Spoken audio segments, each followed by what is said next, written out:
As part of the planning, and now that you have sort of the data set, tell me a little bit just in terms of the compensation transparency, right? So if I'm gathering the data now, what is my responsibility to make sure that I'm transparent with it? And what does that exactly mean sort of within the company?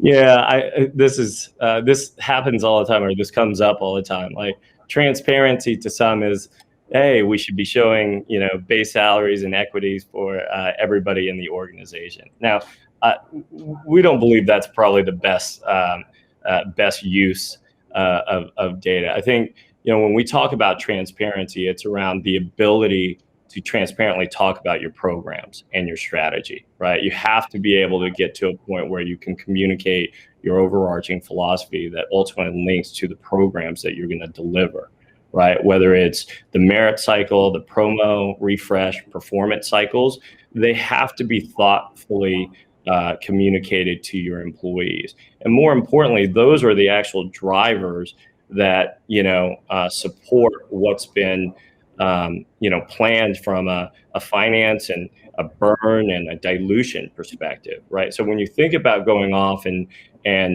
building out a comp strategy and not having all that groundwork laid forth, you really can't be transparent, right? And transparency, again, is not, so and so makes X, Y, Z, and I make this, right? And I think that's really troublesome for companies that try to do that.